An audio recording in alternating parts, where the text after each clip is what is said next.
Bismillahirrahmanirrahim. Assalamualaikum warahmatullahi wabarakatuh.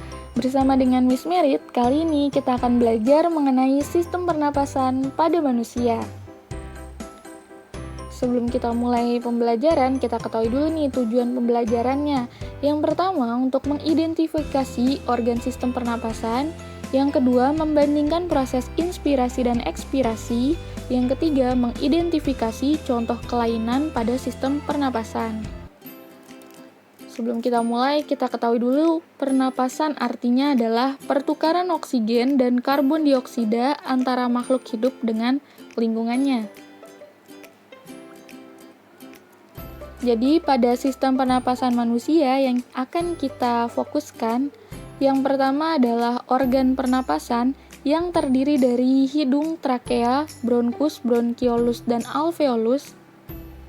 Kemudian mekanisme pernapasan yang terdiri dari inspirasi dan ekspirasi.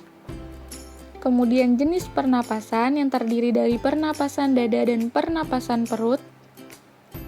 Kemudian kelainan pernapasan. Ini contohnya ada TBC, pneumonia, dan lain-lain. Langsung aja kita mulai organ pernapasan. Organ pada sistem pernapasan manusia terdiri atas hidung, saluran pernapasan, dan paru-paru. Nah, seperti pada bagian berikut. Jadi, pertama udara masuk melewati hidung, kemudian masuk ke laring, ini laring ya, kemudian masuk ke trakea. Di trakea ada cabangnya ini namanya bronkus. Bronkus punya cabang kecil lainnya yang namanya bronkiolus. Di ujung bronkiolus ada bulatan-bulatan yang namanya alveolus. Nah, jadinya organ pernapasan manusia terdiri dari hidung, kemudian saluran pernapasan yang terdiri dari laring, trakea, bronkus, dan bronkiolus, dan alveolus yang letaknya ada di paru-paru. Kita bahas satu-satu, pertama dari bagian hidung. Nah, jadi di bagian hidung bagian sini ada rambut hidungnya. Jadi udara yang masuk akan disaring oleh rambut hidung, kemudian ada lendir. Jadi kalau ada partikel berbahaya yang masuk akan menempel di lendir ini. Kemudian di bagian atas rongga hidung ada silia saraf pembau. Nah, silia saraf pembau ini fungsinya untuk menyensor bau pada udara yang masuk lewat hidung. Nah, karena hanya hidung yang memiliki rambut hidung, jadi baiknya kita bernapas lewat hidung, tidak lewat mulut, karena di mulut tidak ada penyaringnya. Jadi kalau di dalam rongga hidung, udara pernapasan pertama disaring, kemudian diatur kelembapannya, kemudian disesuaikan suhunya. Setelah itu, udara masuk ke saluran pernapasan. Saluran pernapasan terdiri dari, perhatikan gambarnya, terdiri dari laring, trakea, kemudian ada cabangnya. Nah, cabangnya ini namanya bronkus. Kemudian bronkus memiliki cabang lagi yang kecil-kecil ini namanya bronkiolus. Nah, saluran pernapasan fungsinya untuk mengalirkan udara dari hidung ke paru-paru. Nah, perhatikan gambar lagi. Di sini yang warna putihnya bentuknya seperti cincin, warnanya putih. Ini adalah tulang rawan yang fungsinya untuk membuka saluran pernapasan sehingga salurannya selalu terbuka sehingga udaranya bisa masuk kapanpun. Nah, di dalam saluran pernapasan terdapat silia atau rambut halus yang peka terhadap benda asing yang masuk. Jadi, setelah disaring di hidung, jika ada partikel yang masih lolos, maka akan disaring lagi oleh silia yang ada di saluran pernapasan, kemudian dikeluarkan kembali melewati proses batuk atau bersin.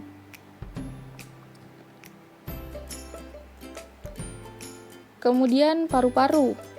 Di sini perhatikan paru-paru yang sebelah kanan terdiri dari 3 lobus. Ini yang sebelah kanan 1, 2, 3 lobus. Kemudian paru-paru yang sebelah kiri terdiri dari 2 lobus. 1, 2. Nah, kemudian di ujung-ujung bronkiolus tadi terdapat alveolus, gelembung-gelembung kecil yang seperti bola, yang fungsinya sebagai tempat pertukaran oksigen dan karbon dioksida.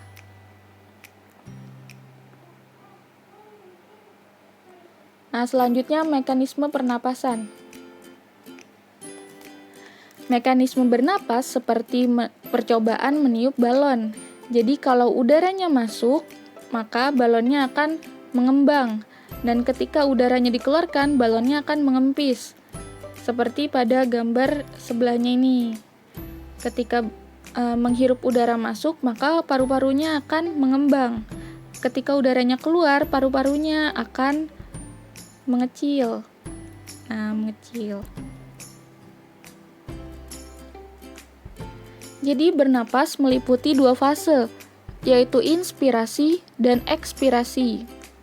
Kalau inspirasi adalah proses masuknya suatu oksigen ke dalam tubuh, jadi in artinya masuk, dan eks yaitu proses pengeluaran karbon dioksida dari dalam tubuh.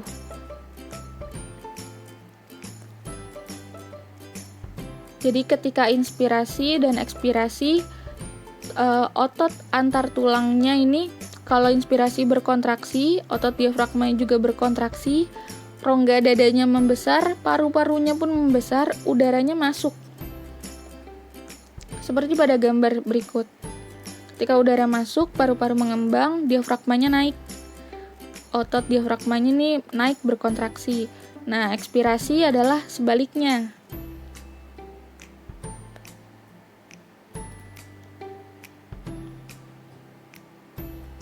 Kemudian mekanisme pertukaran oksigen dan karbon dioksida. Perhatikan baik-baik. Jadi pertama, udara masuk.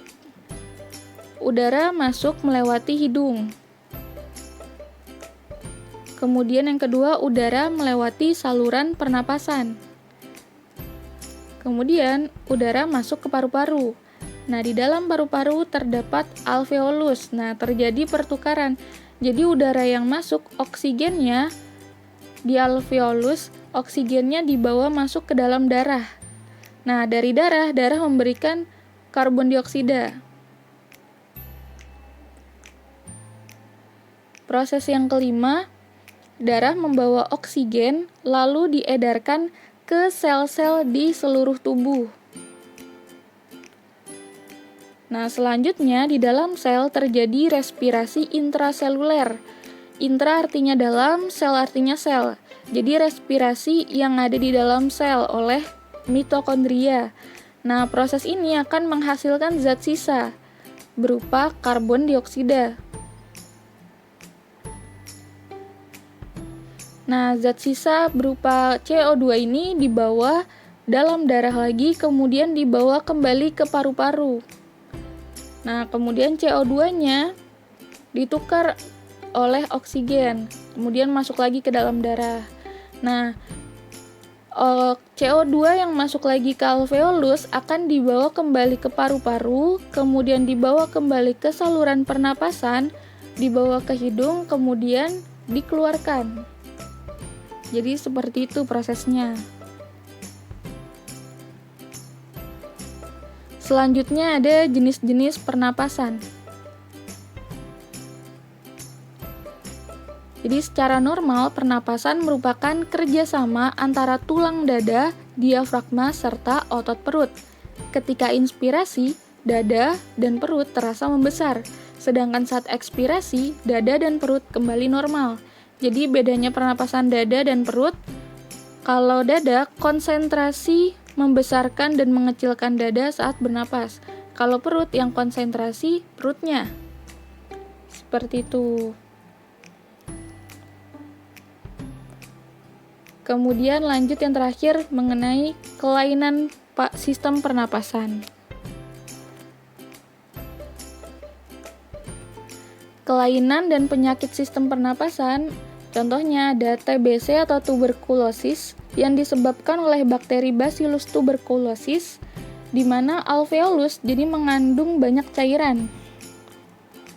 Kemudian ada pneumonia yang disebabkan oleh infeksi bakteri, virus, atau jamur. Kemudian ada bronkitis yang disebabkan oleh virus yang menyebabkan batuk berdahak-dahak.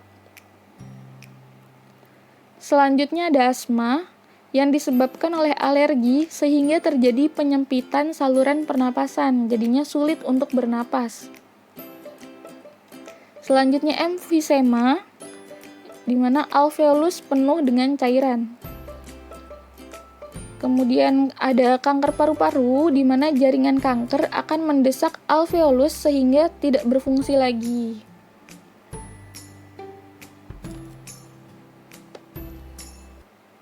Nah, itu tadi pembahasan mengenai sistem pernapasan pada manusia. Ya, kita akhiri sampai di sini. Semoga ilmunya berkah untuk kehidupan kalian ke depannya. Wabillahi taufiq wal hidayah. Wassalamualaikum warahmatullahi wabarakatuh.